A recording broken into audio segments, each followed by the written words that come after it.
Hello friends. आज के दिन हम लोग बात करेंगे इंडियन रेलवे फाइनेंस कॉरपोरेशन, जिसको हम लोग बोलते हैं IRFC। तो हम लोग बात करेंगे इसके रिज़ल्ट की, जो 13 अगस्त को था। तो इसमें देखते हैं कि हम लोग ये स्टॉक का रिज़ल्ट कैसा आया था।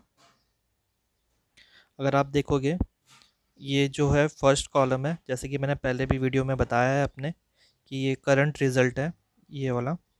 और ये सेकंड वाला कॉलम है, वो लास्ट क्वार्टर का रिज़ल्ट है, और ये last year of same quarter का रिज़ल्ट है। तो चलिए स्टार्ट करते हैं हम लोग कि इस बार ये कितना इसका आउटपुट आया था, मतलब कितना प्रॉफिट हुआ था, सेल्स कितना हुआ। जैसे कि आप देखोगे, ये stock revenue from the operations, मतलब ये ज़्यादातर है ना फंडिंग देता है रेलवे को। जो भी रेलवे का ब्रीचेस हो गया है, फिर पटरी हो गई, जो अलग अलग कंपनी RVNL है, उसको फंडिंग का काम ये स्टॉक करता है।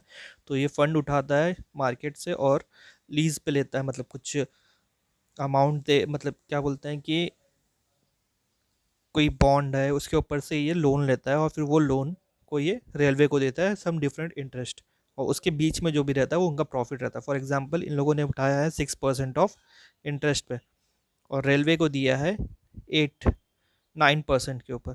बीच का जो 3% है, ये इनका प्रॉफिट हो गया है। ऐसे में ये वर्क होता है, मैं एग्जाम्पल के तौर पर ये बता रहा हूँ।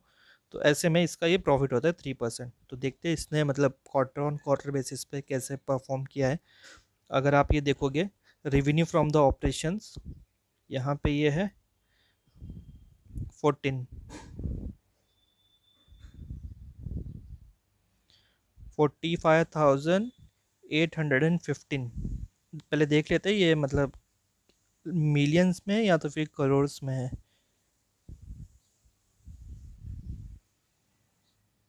हम्म, ये मिलियंस में है, यहाँ पे लिखा हुआ है मिलियंस, ये मिलियंस में है। तो चलिए स्टार्ट करते हैं इसका revenue from the operation. Total इन लोगों ने रेवेन्यू जनरेट किया है 45,816 मिलियन। और अगर लास्ट क्वार्टर में देखेंगे तो 44,515 मिलियन, मतलब ऑलमोस्ट 1,300 तक का रेवेन्यू में ग्रोथ हुआ है कंपेयर विथ लास्ट क्वार्टर। और last year of same quarter से कंपेयर करेंगे तो ऑलमोस्ट 9,000+ मिलियन का ग्रोथ हुआ है।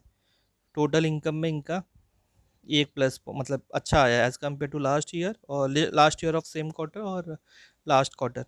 अभी आगे देखते हैं हम लोग कि इसका टोटल एक्सपेंसेस कितना था। यहाँ पे ये एक्सपेंसेस है, ये पूरा एक्सपेंसेस डिस्ट्रीब्यूट हुआ है कैसे क्या, किस किस में फाइनेंशियल कॉस्ट आया था, और in parliament on employee benefit expenses, ये सब है।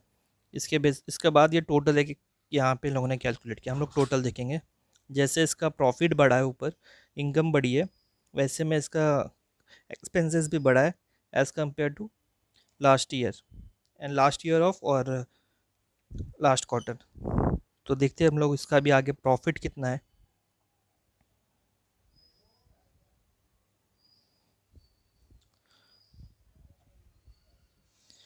ये है इसका टोटल प्रॉफिट, यहाँ पे आफ्टर टैक्स एंड एवरीथिंग हटाने के बाद ये इनका प्रॉफिट है यहाँ पे 15,031।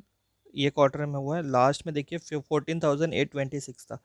मतलब ऑलमोस्ट 6,000+ तक का, 5,500 या 5,200 का प्रॉफिट है if you can compare with last quarter.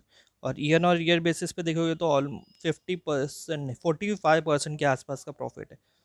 तो मे बी इस बार अच्छा प्रॉफिट है, ये दिख रहा है एज पर द रिजल्ट। चलिए अभी हम लोग ये स्टॉक का देखते हैं कि इसने मतलब फ्रॉम द स्टार्टिंग कितना परसेंटेज तक का हम लोगों को प्रॉफिट दिया है।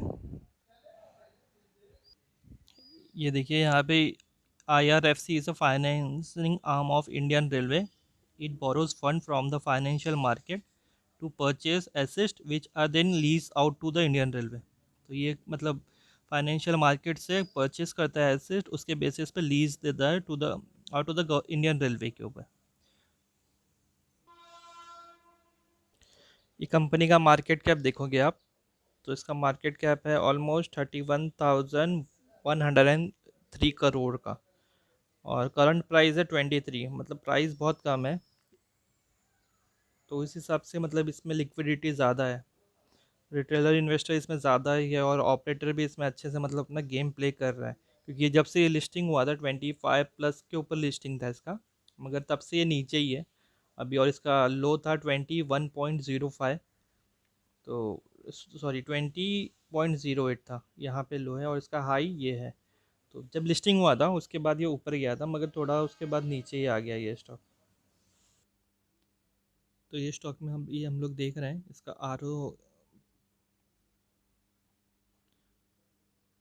स्टॉक का पी देखेंगे 6.19 है, ठीक है।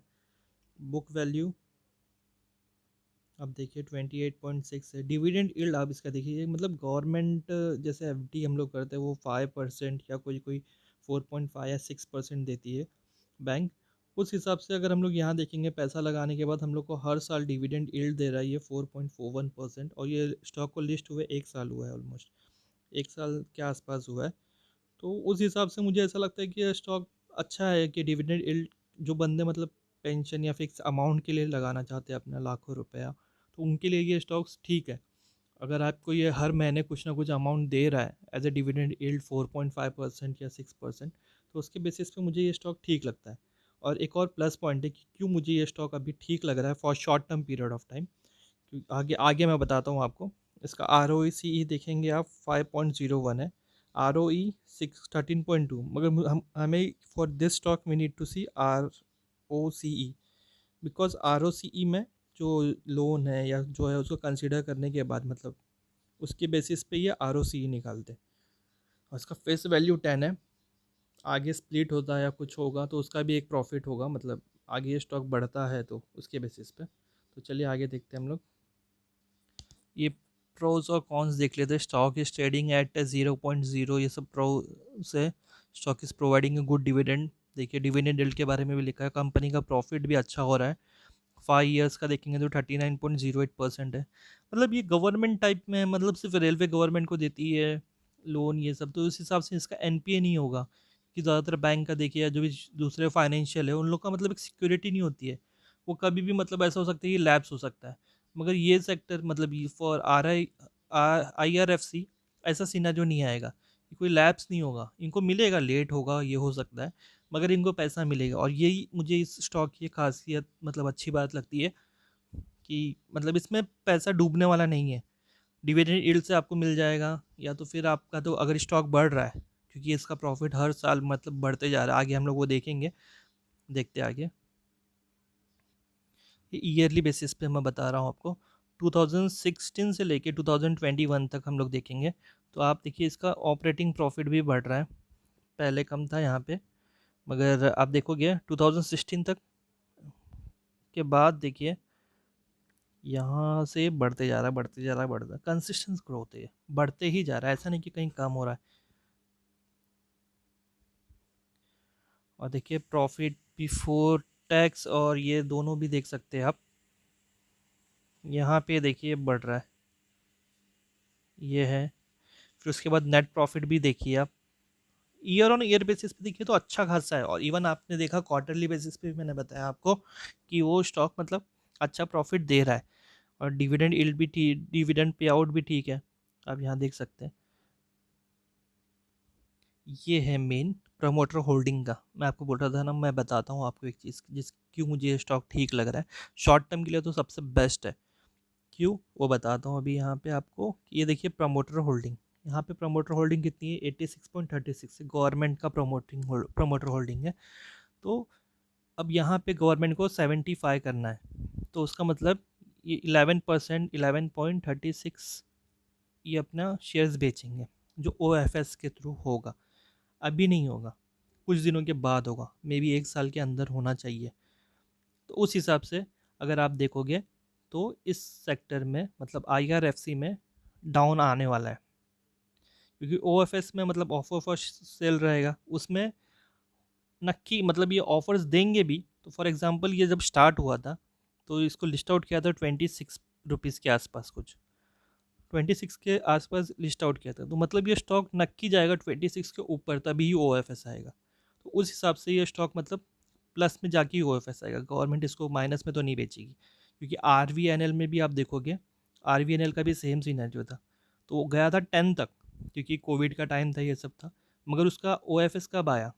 जब उसका जो ओपनिंग था उसके बाद हुआ, मतलब 10 से वो 28 के आसपास था तब OFS आया, 32 के ऊपर था, 31 के आसपास था, तो OFS आया था उस स्टॉक में। तो सेम थिंग यहाँ पे भी होने वाला, सेम सिनारियो है। तो उसके बेसिस पे मुझे ऐसा लगता है कि अगर आप इस पे पैसा लगाते हो तो 26, मतलब अभी 23 है, तो ये 26 तक आएगा, मतलब 26 तक आएगा तो नहीं बोल के कितना परसेंटेज हो जाएगा आप देखिए। नहीं 10 to 15% का तो आपको प्लस दिखने ही वाला है, वो भी 1 साल के अंदर प्रॉफिट, मतलब इसमें आपको आएगा तो शेयर्स पे। अगर डिविडेंड दे देता बीच में, तो वो एक आपका प्लस पॉइंट रहेगा। नहीं बोल के आप है ना 15 to 20% का आपको ये 1 साल के अंदर मिलेगा ही मिलेगा, ये सिर्फ एक स्टॉक के अंदर। तो इसीलिए मुझे ये लगता है कि स्टॉक आगे अच्छा होगा। FFIs भी देखिए, ठीक है, ये जून में कम हुआ था, दोनों FIs और DIs ने कम किया है। पब्लिक होल्डिंग बढ़ गई है, पब्लिक इस स्टॉक में बहुत होगी मुझे तो लग रहा है, क्योंकि ये सबसे सस्ता स्टॉक है, डिविडेंड भी अच्छा दे रहा है, और फ्यूचर भी इसका अच्छा है कि NPA नहीं होने वाला, कुछ कहीं लैप्स नहीं होगा, ये जो भी पैसा दे रही है वो इंडियन गवर्नमेंट को ही दे रही है।